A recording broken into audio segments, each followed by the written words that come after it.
जय श्री ओम नमस्ते।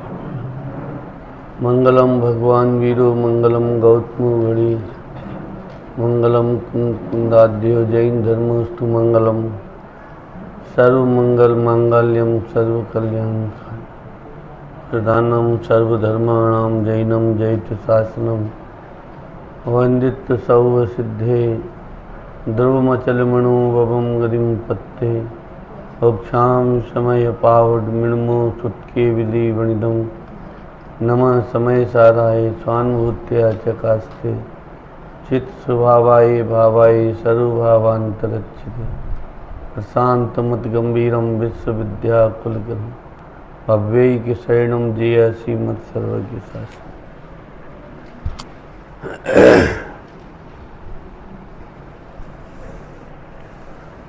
भगवत आचार्य कुंद कुंद देव द्वारा प्रणीत समय सार परमागम ग्रंथ सर्व विशुद्धि ज्ञान अधिकार 324 से लेकर 327 नंबर की गाथा तक इस महोत्सव में, दीपावली महोत्सव में यहाँ अपन ने चर्चा की। सर्व शुद्धि ज्ञान अधिकार, ज्ञान का तो स्वभाव ही विशुद्ध रहना है और ज्ञान विशुद्ध होता भी है, ज्ञान अशुद्ध थोड़ा ही होता है। अब ये तो मान्यताएं विपरीत हो जाती हैं तो हमें जगत में कुछ का कुछ प्रतिभाषित होने लगता है। दो वस्तुओं के बीच में कोई संबंध नहीं है, सारे ही संबंधों की नास्ती है और ज़बरदस्ती डेढ़ अकल लगा के हम पर के साथ में संबंधों की स्थापना करें तो ये तो हमारी मूर्खता का हमारा ज्ञान है। सामने वाला द्रव्य कहे भाई साहब हमारा तुमसे कोई संबंध नहीं है और फिर भी तुम कहो कि नहीं हमारे बिना तुम्हारा काम चलेगा ही नहीं, तब इसे क्या कहोगे? तो आप बैल मुझे मारने वाली बात हो गई। अब जैसे भले ही सीता ये खूब कहे कि हमें तुम्हारी शकल भी नहीं देखना, यद्यपि मैं ये दूसरे प्रसंग में कहता हूँ कि अब रावण खूब कहे कि हे देवी तुम मेरी तरफ देखो, मुझ में क्या कमी क्या है बताओ, क्या कमी है? अब बताओ हम सुंदर नहीं हैं, हमारे पास वैभव नहीं है, रतन नहीं है, हम तो तुम्हें 18,000 के ऊपर पटरानी बना मंदोदरी के भी ऊपर बैठाने के लिए तैयार हैं। तुम बोलो हमें क्या कमी है?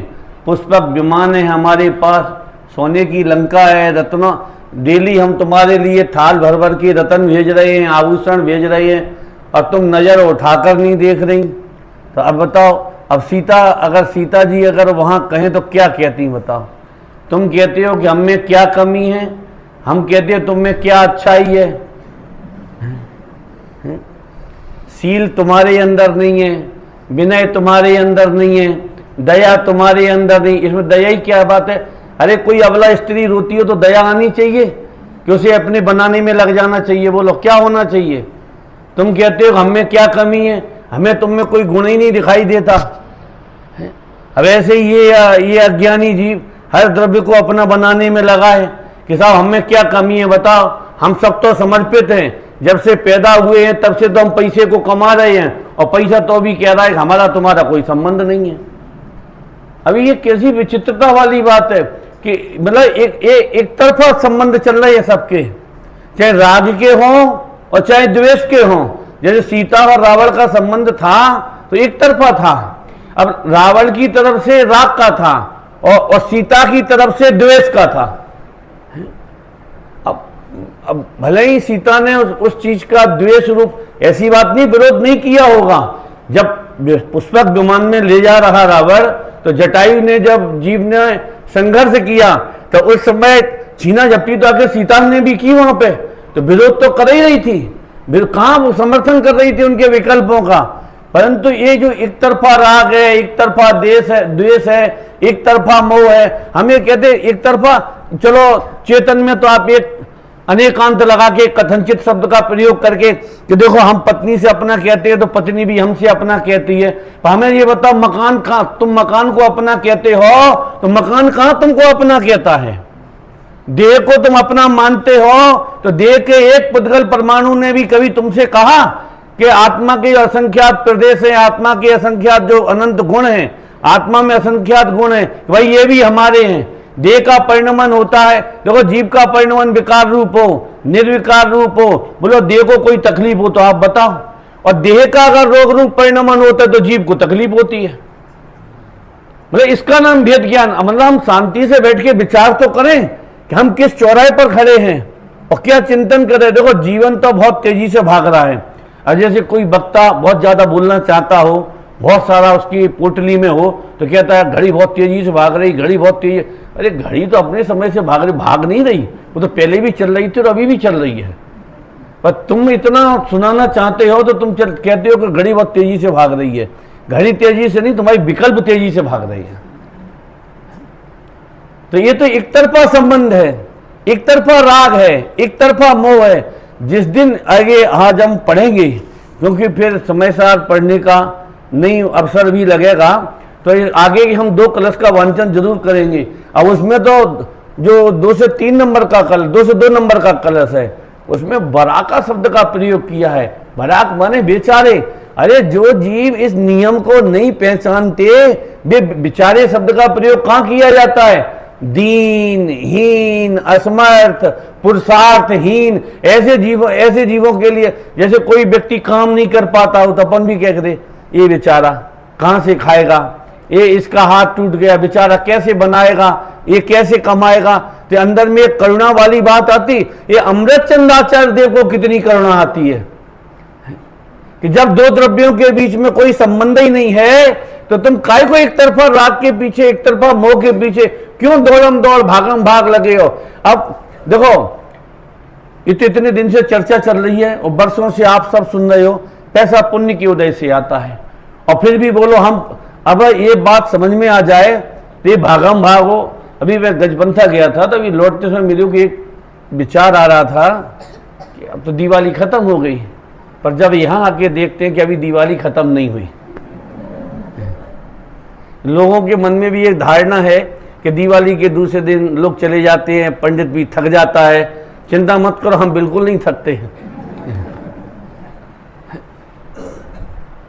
तो यहां जो आचार्य कहते हैं कि एक द्रव्य के साथ में दूसरे द्रव्य का कोई संबंध नहीं है। देखो भैया, बाबू भाई एक बात बहुत अच्छी कहते थे, आज मानो, काल मानो, अनंत काल बाद मानो, जब भी सुखी होने का रास्ता ढूंढोगे तुमको मानना यही पड़ेगा, दूसरा कोई रास्ता नहीं है। ना खलु अन्यथा साध्य सिद्धि। अरे स्वरूप की सिद्धि के लिए, स्वभाव की सिद्धि के लिए दूसरा कुछ है ही, रास्ता है ही नहीं। जैसे कि वो रावण ने सीता से कह दिया तुम हमें स्वीकार करो तो, नहीं स्वीकार करो तो कोई माई का लाल नहीं है जो तुम्हें यहाँ अशोक वाटिका में से ले जाए। अब उसे क्या पता कि तेरा पुण्य क्षीण होगा तो 17 आ जाएंगे सीता को बचाने के लिए। और लौकिक में भी कहते हैं कि जब तक तेरे पुण्य का बीता नहीं करार तब तक तेरे माप हैं औगुन करे हजार।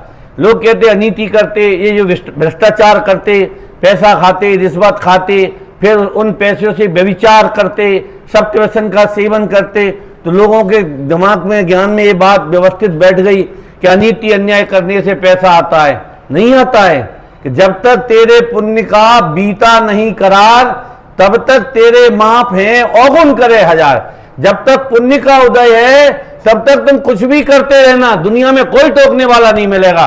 चाहे शरीर को अपना मानना, चाहे दूसरे के शरीर को अपना मानना, चाहे अपनी तिजोरी को अपना मानना, चाहे पड़ोसी की तिजोरी को अपना मानना, कोई टोकने वाला नहीं। ये तो पंडित टोडरमल जी साहब ने लिखा है? उसमें मंगलाचरण करने का जो प्रकरण है ना, एक सभा पृष्ठ का, उसमें उन्होंने बिल्कुल अंतिम पंक्ति लिखी है कि पुण्य के, सुनना ध्यान से, और जीवन में याद रखना का सुखी रहना है। तो टोडरमल जी साहब का तो हर वाक्य बिल्कुल अपने हृदय पटल पर छप जाना चाहिए।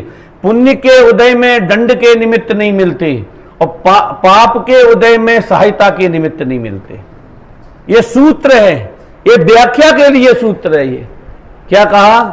पुण्य के उदय में दंड के निमित्त नहीं मिलते। तुम चाहे कितना अपराध करो, चाहे कितना अनीति अन्याय करो, चाहे कितना अज्ञान का विस्तार करो, चाहे जितने विकल्पों का विस्तार करो, कोई तीनों लोकों में तुम्हें दंड दे। क्यों? कि तुम्हें रक्षा करने वाला उदय चल रहा है ना अभी, और जिस क्षण ये उदय शिथिल होगा तो तीनों लोकों के देवी देवता मिल जाए, एक समय भी तुम्हारी अनुकूलता तुमको प्रदान करने में सक्षम और समर्थ नहीं। कोई तुम्हारी अब चाहे तुम नौकरी करते हो, कुछ भी करते हो, फिर मेरे को कभी कभी ये विकल्प आता है, ये चाहे जैन समाज हो, मुमुक्षु समाज हो, कोई भी हो, ये लोगों के मन में अन्याय का, अनीति का, चोरी माने ये जीएसटी है, इनकम टैक्स है, ये विकल्प। देखो तुम पूरा टैक्स भर दोगे और तो भी तुम पे उतना ही पैसा रहेगा। क्यों? जब वो चला जाएगा गवर्नमेंट के अकाउंट में तो वो दूसरा पुण्य के रास्ते से आ जाएगा। जितना पैसा तुम्हारी जेब में रहना है, कोई माई का लाल एक पैसा कम करने वाला नहीं। तुम्हें ये बेईमानी और चोरी का परिणाम, और इससे क्या होता है? अनीति अन्याय के पैसे से चित्त में कभी शांति नहीं मिलती, परिवार में कभी शांति नहीं रहती। आखिर ये भी तो नीति के पाठ भी तो पढ़ो। ये हम अध्यात्म इतना ऊंचा पढ़ते हैं तो हमारी क्रियाएं, हमारी परिणति, हमारे परिणाम बोलो कितने उज्जवल होना चाहिए। पुण्य के उदय में दंड के निमित्त नहीं मिलते, और पाप के उदय में तुम रो मती, बिलखो मती, विब्बल मती हो। क्यों? जब तक तेरे पाप का उदय है तब तक कोई तेरी सहायता करने वाला नहीं आएगा, और इधर पाप का उदय शिथिल होगा, क्या कहा? उधर तेरी सहायता करने वालों की लाइन लग जाएगी। अरे इतनी लाइन लग जाएगी कि होड़ लग जाएगी। कितनी होड़ कि साहब पहले नंबर हमारा, पहले नंबर हमारा, पहले नंबर हमारा।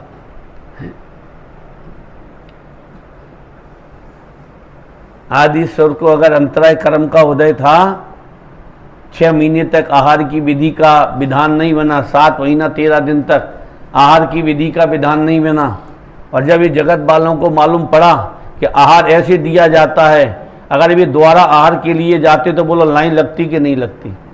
आप सोचो। अरे जब हम कृत्रिम पंच कल्याणकों में आहार के लिए लाइन लगाते हैं तो उस समय बोलो लाइन लगती कि नहीं लगती? ये उदय की भी ऐसी गजब की विचित्रता है। कोई संबंध नहीं है तो संबंधों के लिए व्याकुल मत बनो। अब उन्होंने टीका में लिखा ना कि अज्ञानी व्यवहार विमूढ़, व्यवहार में कहा जाता है परंतु भाई साहब मुक्ति के मार्ग में माना नहीं जाता है। कहा तो जाएगा ये मेरा संयोग है, मेरा पुत्र है, मेरा परिवार है, ये सब कहा जाएगा। ये अंदर श्रद्धा की चीज क्रिया में उतर के नहीं आती है, हमको उतारनी भी नहीं चाहिए। अब देखो इसके आगे 1 से 2 से 1 और 2 से 2 नंबर का श्लोक है, निकालो उसको। बसंत तिल का काव्य है। एकस्य वस्तुन इहान्य तरेण सार्धम् संबंध एव शक्लोऽपि यतो निषिद्धा तत्कर्ति कर्म घटे नास्ति न वस्तु भेदे पश्यन्त कर्ते मुनियश्च जनाश्च तत्त्वम्। अब देखो तीसरी पंक्ति में क्या कहते, चौथी पंक्ति का पहला शब्द क्या है? पश्यन्तु। अब इसे शब्द को विच्छेद कर दो, ये संधि है, विच्छेद कर दो तो पश्यन्तु अकर्ते। वो कहते हैं पश्यन्तु माने ये आज्ञा है। वैसे आचार्य ने समयसार ग्रंथ में समझाया है, बताया है, जब कोई नहीं माना तो उसे आज्ञा भी दी है, और फिर भी कोई नहीं माना तो कुछ हल्के शब्दों का भी प्रयोग किया है। रे दुरात्मन, आत्मघात करने वाले, ऐसे शब्दों का भी उन्होंने प्रयोग किया है। अब ये पश्यन्तु माने होता है देखो। क्या कहा? लोट लकार है ना, तो लोट लकार ये आज्ञा के अर्थ में आता है कि मतलब तुम भैया ये पहले तो ये कहेंगे तुम्हें ये काम करना चाहिए, बार है तुमको मंदिर जाना चाहिए, स्वाध्याय में बैठना चाहिए। पिता पुत्र को समझाए तो कहता है ना, वही तुम्हें स्वाध्याय में जाना चाहिए, तुम्हें चिंतन करना चाहिए, कसायों को मंद रखना चाहिए, और जब वो नहीं सुने तो कि तुम मंदिर नहीं जाओगे, रोटी नहीं मिलेगी, आज से तुम्हारा खाना बंद। भाई साहब, पहले ऐसे भी संस्कार दिए जाते थे, हमने देखे हैं कि इनको खाना जब देना जब ये दर्शन करके आ जाएं भगवान के, इनको इसको खाना नहीं देना बिल्कुल भी। अब यहाँ कहते पश्यंतु अकर्त के भले आदमी तत्वम, अंतिम शब्द ना तत्वम, के तत्व को, वस्तु स्वरूप को, कि तुम अकर्ता देखो, कि क्या करता देखो, ऊपर की पंक्ति, एकस्य वस्तु ने ये अन्य तरेण साधम, और फिर आगे संबंध एव सकलोपि यतो निषिद्धा।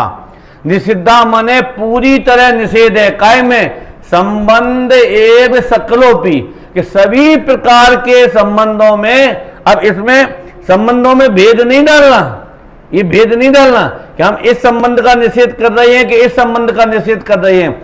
आचार्य कह रहे सारे संबंधों का निषेध है, किसी के साथ में किसी का किसी भी प्रकार का कोई संबंध नहीं है। ऊपर से व्यवहार में कहा जाए, क्योंकि ये जो गाथा है ना, इस गाथा का ये उपसंहार है, कलश। देखो इसका श्लोकार्थ देखो, क्योंकि इस लोक में एक वस्तु का अन्य वस्तु के साथ संपूर्ण संबंध ही निषेध किया गया है, इसलिए जहां वस्तु भेद है अर्थात भिन्न वस्तुएं हैं, वहां कर्ता कर्म घटना नहीं होती।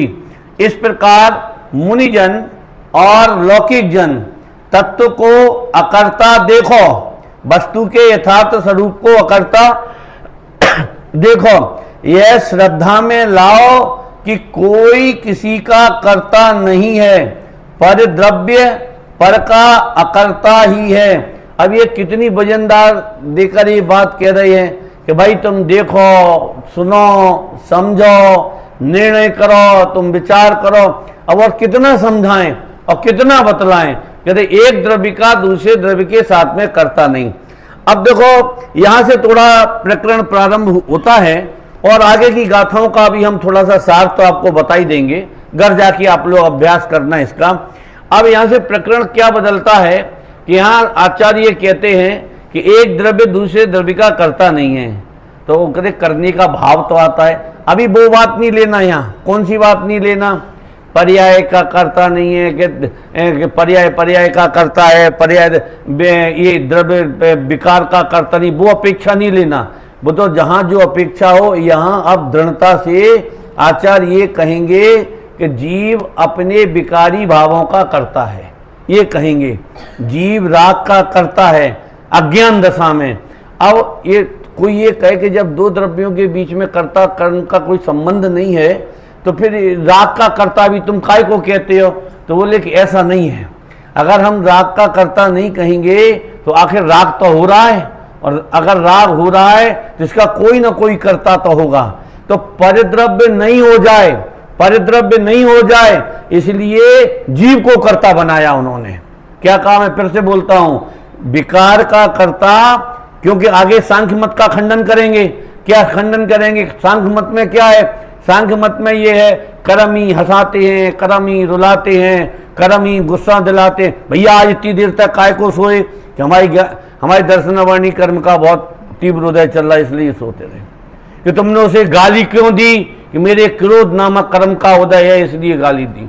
तो इन गाथाओं में वो कलसों में वो ये कहने वाले हैं कि कर्म के कारण विकार नहीं होता। इसके लिए गुरुदेव एक लेटर पढ़ते थे कि जो अब जिन्होंने वो सब सुना हो, ये तुम्हारे इसमें मिनट इसमें देखा, एक 19वीं वार में कर्ता कर्म अधिकार में, 16वीं वार में कर्ता कर्म अधिकार में, जब वो 80, 81, 82 नंबर की गाथाएं आती थी, तो उनमें वो बर्नी जी का लेटर पढ़ते थे कि वो बर्नी जी से एक प्रश्न किया कि कांजी स्वामी ये कहते हैं कि कर्म के कारण विकार होता है, ये ठीक है कि नहीं? तो वो कहते हैं कि ये ठीक कैसे हो सकता है? तो गुरुदेव इस प्रसंग में याद करते थे। मतलब वो लोग सब ये मानते, क्योंकि वो सब सिद्धांत वाले थे ना, तो वो सब ये मानते थे कौन सा, और वो ये भूल जाते थे कि अगर विकार का कर्ता, विकार अब देखो अभी बताएंगे और जो नए लोग एक एक कहाँ पहुंच गए, सांख्य मत, विकार और ये कर्ता, अभी बताएंगे आप लोगों को, स्पष्ट हो जाएगा। तो ये गाथाएं अगर वो पढ़ते और ये कलश अगर वो पढ़ते तो उनको पता चलता कि विकार का कर्ता जीव है, कर्म नहीं। देखो, अगर कर्म विकार का कर्ता हो जाए, कर्म माने क्रोध नामक कर्म के उदय से मुझे गुस्सा आता है, दर्शनावर्णी कर्म के कारण मुझे नींद होती है, ज्ञानावर्णी कर्म के कारण मेरे ज्ञान का विकास नहीं होता है, अगर हम ये माने तो उदय तो हमेशा ही बना रहेगा। फिर जीव को छूटने का मौका कब मिलेगा? क्या कहा, कैसे? टोडरमल जी साहब ने भी पुरुषार्थ से मोक्ष की प्राप्ति में देखा कि उदय से विकार हुआ, विकार से नवीन कर्म बंधे, नवीन कर्म बंधे वे फिर उदय में आए तो फिर विकार हुआ, फिर तो वो तो यूं चक्कर चलता रहा ना। क्या कहा? फिर शांति कैसे मिलेगी जीव को?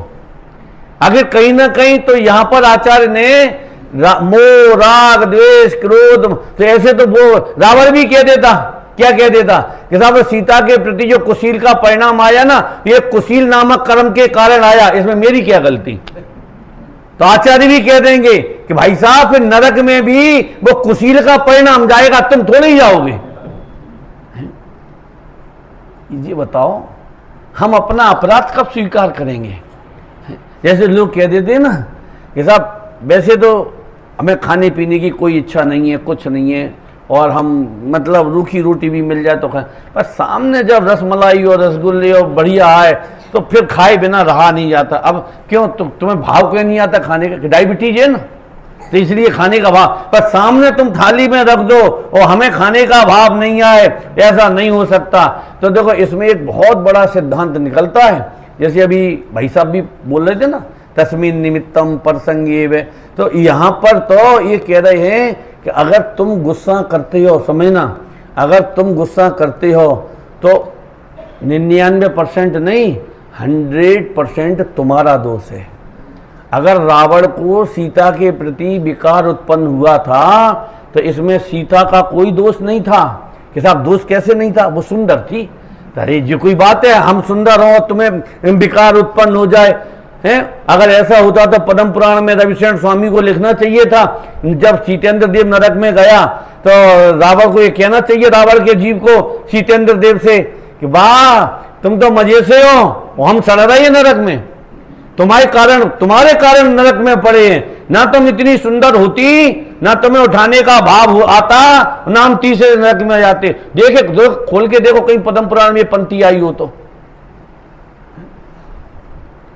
स्वयं विकार करता है, वो विकार का निमित्त पाकर नवीन कर्म का बंध होता है। जब वे कर्म उदय में आते हैं तो जीव स्वयं में भी दुख रूप परिणमन होता है, आकुलता रूप परिणमन होता है।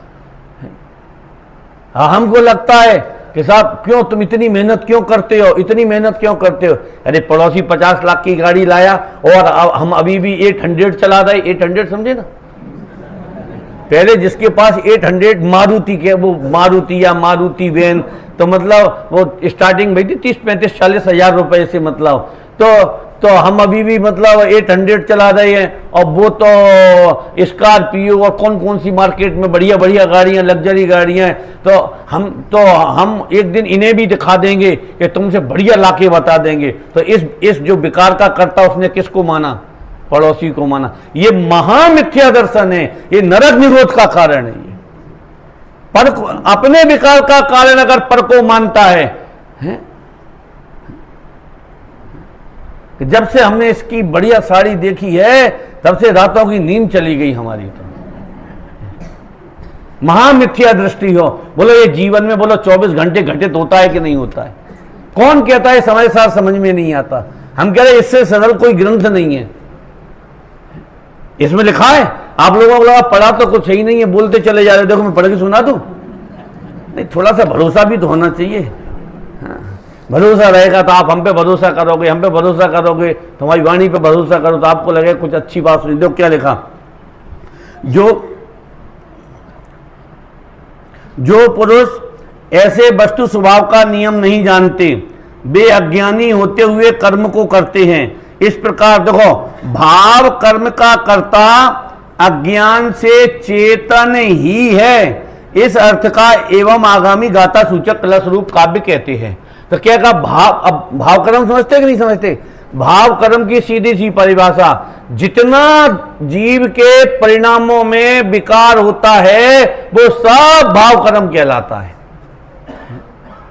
इसमें मालूम मैं क्या कहना चाहता हूं आपसे, कि दूसरों को देखकर तुमको राग नहीं होता, दूसरों को देखकर तुमको द्वेष नहीं होता, दूसरे के परिग्रह को देखकर तुम्हें परिग्रह के विस्तार का ममत्व भाव नहीं होता। जो कुछ होता है वो सब तुम्हारे अज्ञान से होता है। क्यों दूसरों को दोषी कहते हो? अरे कभी तो पर को निर्दोष देखो, और पर को निर्दोष तब तक नहीं देखोगे जब तक पर को ज्ञेय नहीं देखोगे। हैं? पर को भला बुरा करना वाला मानते तो स्वयं किए जो कर्म शुभाशुभ फल निश्चय ही बे देते। अब वहां भी शुभाशुभ अपने भावों के ऊपर उन्होंने गलती आरोपित की है। आज सारे जगत की जो मीमांसा है, एक मीमांसा है, कोई भी काम होगा उसके मत्थे पे पटक दो ले जाके, तुम्हारे कारण। अरे तुम पर के दोष देखते रहोगे अनंत काल तक, संसार में से पार नहीं हो पाओगे। ये बताओ भैया, छोटा सा अपना मनुष्य स्वभाव है, पर को गे कब से देखोगे? अच्छा अभी हम आपको होमवर्क दें, सिलेबस में होमवर्क दें, अच्छा जी बताओ पर को गे कब से देखोगे? सीधी सी बात है, जब यथार्थ ज्ञान हो जाएगा तो परद्रव्य भी गे देखने लगेगा अपने को।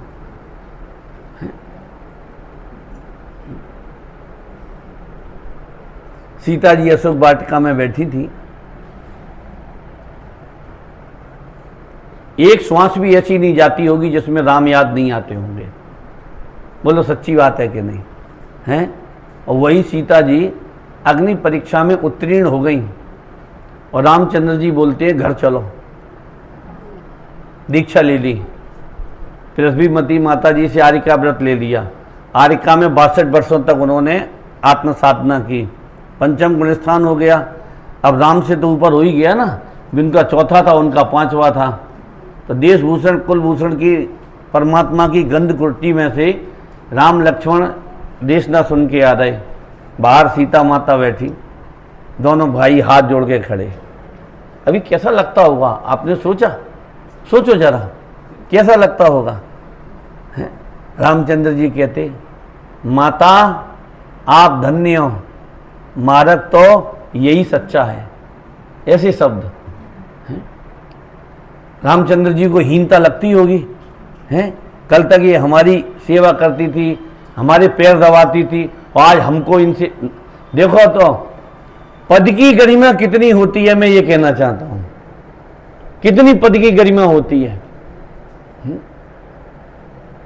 पिताजी 80 साल के बैठे रहे हैं और 25 साल का बच्चा अगर दीक्षा ले ले तो बोलो पिताजी अष्टद्रव्य से पूजा करेंगे कि नहीं करेंगे?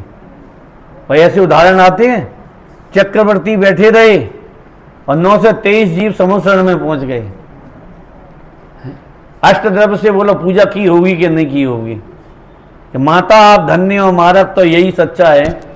जब ये वचन बोले होंगे, अब सीता जी तो कहाँ माता वो गर्दन उठा के देखते, उनकी दृष्टि तो भूमि के ऊपर ही थी। हैं? मन में सोचती होंगी आज ऊंट पहाड़ के नीचे आया, इन्होंने ही तो घर से धक्के मार के निकाला था। हैं? वो भी जब हम प्रेग्नेंट थे, जब जिस समय जैसे आज की भाषा में कहें कि सबसे ज्यादा पति की जरूरत उस समय होती है। हैं? और उस समय कोई जंगल का लोग कैसे कह देते हैं, मेरे को तो बड़ा आश्चर्य होता है। अरे पंडित साहब बड़ा पाप का होता है। का पाप घर से निकाल दिया? यानी घर से तो नहीं निकाला, तो काय का पाप का होता है? वो आजकल तो जंगल बचे भी नहीं है। सोचो ना, आजकल तो जंगल बचे भी नहीं है, तो काय का पाप का होता है? दोनों टाइम खाने को मिल रही है और लड़ने के लिए बराबर कसाय कर रही हूं। अब काय का पाप का होता है तुम्हारा? काय का पाप का होता है? पागल बनाती सामने वाले को। मतलब कहने का तो क्यों सीता को विकल्प नहीं है? मैं तो केवल इस बात के लिए इतनी बात कही, क्यों विकल्प नहीं है? अरे कैसे आता? जो अपने को जैसा देखता है सामने वाला वैसा दिखाई देता है। हैं? पहले अपने को पत्नी देखती थी तो रामचंद्र जी पति दिखाई देते थे। आज अपनी को गायक देखती हैं तो रामचंद्र जी गे दिखाई दे रही है। कैसे कसाई आ जाएगी बताओ?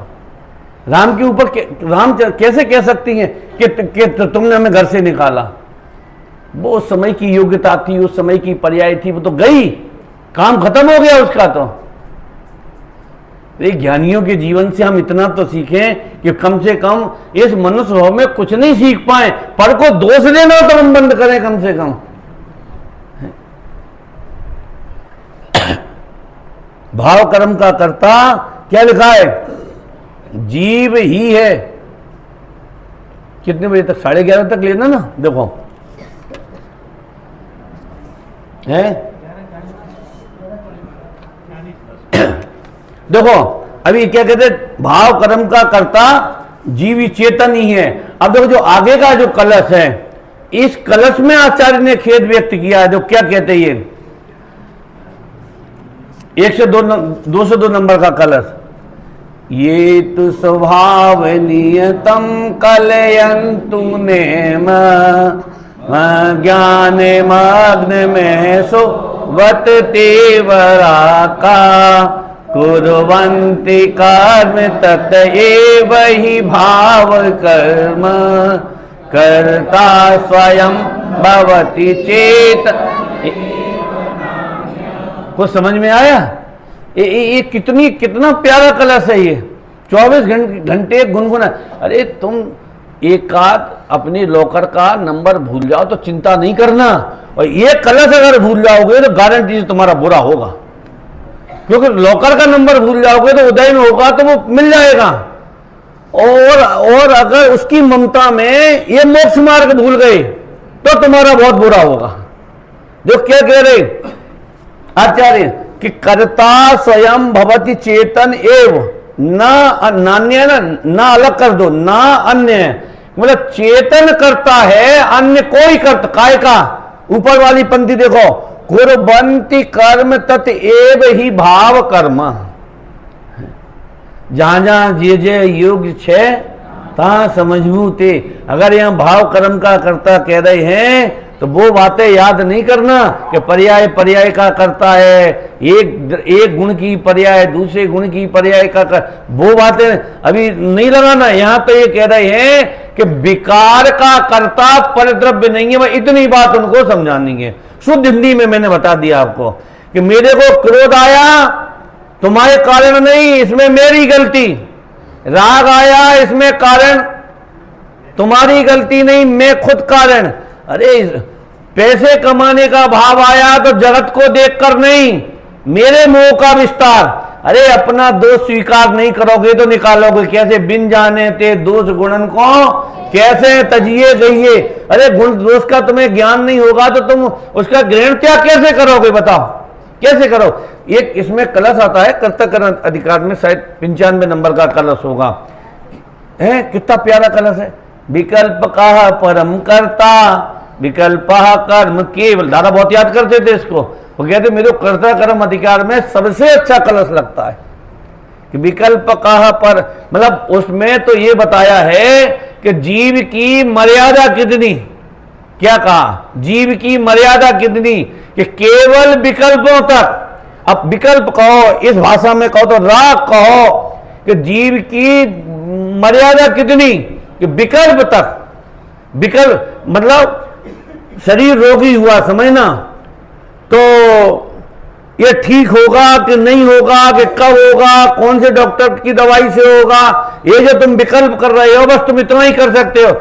अब तुम डॉक्टर के पास गए, दवाई ये सब झूठी बातें हैं। कि साहब गए तो थे डॉक्टर, शरीर को ले गए थे डॉक्टर के पास हैं, तो आचार्य से पूछो वो क्या कहेंगे? ये तो क्रियावती शक्ति से गया था शरीर, तुम थोड़ी ले गए थे। सच्ची अब ये बात जगत की गले सहजता से उतरने वाली नहीं है। अगर ये उतर जाए तो धन्य हो जाए। जैसे ये ग्रंथ है ना, तो ये ग्रंथ हमने यहाँ से उठा के और यहाँ रखा, तो ये ग्रंथ किसने यहाँ रखा बताओ? हमने क्या किया इसमें? हमें तो केवल ग्रंथ उठाने का विकल्प आया कि वो यहाँ से यहाँ आया, तो गुरुदेव कहते क्रियावती शक्ति से आया, तुम्हारा कुछ नहीं है उसमें। तुमने पैसा दान में दिया तो वो कहते हैं दान देने का जो भाव आया वो तेरा विकार है, स्वभाव है। पर जो पैसा इस जेब में से निकल के और संस्था की जेब में गया, ये तो क्रियावती शक्ति है। ये कैसी बातें करते हो, सवरा तो पैसा लूट लिया और कह दिया कुछ भी तो दिया नहीं है, पूरी तो जेब खाली करा दी हमारी और कहते तुमने कुछ भी नहीं दिया, कर करके मर गए और तुमने कह दिया कि तुमने कुछ किया ही नहीं है। आप सोच सकते हो ये कितना बड़ा धर्म है, ये धर्म है। ये दादा जो बार बार कहते थे ना, इस थाली के बादाम इस थाली में चढ़ा दो, ना पुण्य होगा ना पाप होगा। तो बोलो छोटे छोटे बादाम चढ़ाए कि बड़े बड़े चढ़ाए हैं? चांदी की थाली से भगवान की पूजा करें कि स्टील की थाली से करें? कि पंडित जी सोने की लाएं तो सोने की थाली से पूजा करोगे तो भी पुण्य नहीं बंधेगा, और हाथ में मुट्ठी में अष्टद्रव्य लेके जाओगे तब भी पुण्य नहीं बंधेगा। तो थाली, सोने की थाली से भगवान को अर्घ चढ़ाएं तो पुण्य नहीं बंधेगा कि नहीं बंधेगा? थाली से पुण्य नहीं बंधेगा, हम ये बात कह रहे हैं। अब वही तो यहां समझा रहे, भिन्न द्रव्य से तुम्हारे परिणामों में कुछ नहीं होता, ना शुभ भाव होता है और ना अशुभ भाव होता है। हम 1 घंटे नाचे, नाचने से पुण्य नहीं बंधा, नहीं बंधेगा। किसा वो पैर थिरक रहे थे, नाच रहे थे, तो कहेंगे ये तो शरीर की क्रियावती शक्ति है, इसमें जीव का क्या है बताओ। मैं समझता हूं कोई नया भी बैठा होगा तो वो ये नहीं कह सकता मेरी समझ में ये बात नहीं आ रही। ये समय सार है, अपनी बात है। विकल्प कहा परम करता, विकल्प कहा कर्म केवलम। अरे ये जीव केवल विकल्प करता है और केवल विकल्पों का कठोर। इस कलश में कहें तो ये जीव केवल राग करता है और केवल राग का करता है, इससे आगे कुछ नहीं है। अब सुनो, जो ये कहते हैं कि मेरे में जो राग हुआ, द्वेष हुआ, पर के कारण हुआ, तो आचार्य खेद व्यक्त करते हैं। दो क्या शब्द, दूसरी पंक्ति का अंतिम शब्द बतो बराका है। बराका माने बिचारे, उनको ये नियम नहीं पता है, उनको ये नियम नहीं पता। कि कौन सा नियम नहीं पता? उनको ये नियम नहीं पता कि पर के कारण विकार नहीं होता, पर के कारण भाव नहीं होते, पर के कारण भोग आदि के परिणाम नहीं होते। आज ये बताओ कि पैसा और कमाएं और कमाएं और कमाएं, ये आत्मा को देख के भाव आते हैं कि दूसरों को देख के भाव आते हैं? बताइए, अब भी बेचारे हैं कि नहीं, हमें आप जी बताओ, भी बेचारे हैं कि नहीं? और उन्हें कोई बेचारा मानने को आज तैयार है, बल्कि उन्हें क्या कहते हैं? बड़े पुरुषार्थी है। ये पुरुषार्थी है। अरे इसमें क्या कह रहे हैं कि अज्ञान मग्न महसो, अरे उनका पुरुषार्थ रूपी तेज डूब गया है। देखो उसका अर्थ देखो, तुम कह रहे पुरुषार्थी है और आचार्य कह रहे उनका पुरुषार्थ नष्ट हो गया है। मतलब अब बताओ, लोग कहते हैं क्रमबद्ध पर्याय को मानेंगे तो पुरुषार्थ बचेगा क्या? उसकी बलि चढ़ जाएगी। बोलो क्या होगा? क्या होगा? पुरुषार्थ बचेगा कि चला जाएगा? अरे आचार्य कह रहे हैं कि तुम्हारी ये बात समझ में आ गई। कौन सी बात समझ में आ गई? कि पर के कारण मेरे में विकार नहीं होता है, तुमने अनंत पुरुषार्थ किया है। तुम 1 घंटे नाचे वो पुरुषार्थ नहीं है। और तुमने अगर ये माना कि भगवान के सामने नृत्य करने से, नाचने से बहुत पुण्य बनता है, तो वो पुरुषार्थ नहीं है, तुमने पुरुषार्थ की हत्या कर दी। पुरुषार्थ का एक लिखा ना, जो क्या लिखा? तेज खत्म हो गया, अज्ञान मग्न महसो। अरे इस अज्ञानता के कारण उसका जो पुरुषार्थ रूपी जो तेज था वो तेज खत्म हो गया, तेज खत्म हो गया। तुम जिसको पुरुषार्थ कहते हो है, उसको, उन जीवों को तो आज से 1000 वर्ष पहले इस भारत भूमि पर अमृतचंद आचार्य देव कहते हैं कि ये पुरुषार्थ नहीं है, ये तो पुरुषार्थ की हत्या की है तूने। लोप किया है पुरुषार्थ का। इस दीपावली पर्व में हमने आपको 5 दिन में केवल 2 बातें सुबह के प्रवचन में समझाई। क्या समझाई? एक तो भैया हमारा और तुम्हारा कोई संबंध नहीं है, 24 घंटे विचार कर। दूसरा है, तुम्हारी गालियों के कारण मुझे गुस्सा नहीं आता है। अरे ये तो मोटी मोटी बातें हैं। लौकिक में कह देते एक स्त्री एक साधु के पास गई तो महाराज हमें गुस्सा बहुत आता है, तो कोई उपाय बताओ। तो उन्हें माने कि ठीक हो जाओगी, हो जाएंगे गारंटी से, गुस्सा नहीं आएगा। उन्हें कैसे? तो उन्होंने कहा कि उसने एक तावीज दिया कि इसको 8 दिन तक मुंह में रखना, फिर 8 दिन बाद आना। तो 8 दिन बाद आई, बोली महाराज धन्य हो आप, आपकी वजह से 8 दिन तक हमें गुस्सा नहीं। कैसा गजब का था? अरे मूर्ख, मुंह में ताबीज था तो जब तूने पलट के गालियां नहीं दी तो सामने वाले ने भी नहीं दी, तो इसलिए तू शांत बनी रही। इसमें नई बात क्या हो गई? नहीं आया समझ में? ये पराधीन दृष्टि जो हमारी है ये कितनी खतरनाक। जब जब हम ये इस जाति की कलश सच कहता हूं, हमको याद आता है गुरुओं की अंदर में इतनी महिमा आती है कि अगर ये नहीं होते तो ये बातें बतलाने वाला आज हमको कौन होता, इनके अर्थ बतलाने वाला कौन होता। कौन कहता कि बेटा पर के कारण तुम्हारे में विकार नहीं होता, इनके कारण तुम गुस्सा मत करो, इनके कारण तुम राग की वृद्धि मत करो, इनके कारण अभिमान मत करो। क्या कहा? इनके कारण परिग्रह का विस्तार मत करो, क्योंकि इसमें तो तुम्हारे पुरुषार्थ का लोप होता है।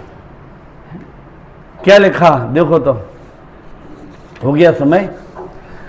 ये तो स्वभाव नियतम कलयंति नेम अज्ञान मग्न मैसो बतते वराका कुर्वन्तु कर्म तत एव ही भाव कर्मा कर्ता स्वयं भवत चेतन एव न अन्य। श्लोकार्थ कि आचार्य देव खेद पूर्वक कहते हैं कि अरे रे, जो इस वस्तु स्वभाव के नियम को नहीं जानते वे बेचारे, जिनका अब बेचारे कैसे कि पुरुषार्थ रूप पराक्रम रूप तेज अज्ञान में डूब गया है, ऐसे कर्म को करते हैं। इसलिए भाव कर्म का कर्ता चेतन ही स्वयं है, अन्य कोई नहीं। भाई पहले ये क्या है ना, एक द्रव्य का दूसरे द्रव्य के साथ में कोई संबंध नहीं है। तो संबंध नहीं है तो इसका अर्थ क्या लगाना कि जब संबंध नहीं है तो पर हमें विकार भी उत्पन्न नहीं करा सकता, ये संबंध नहीं है। भावार्थ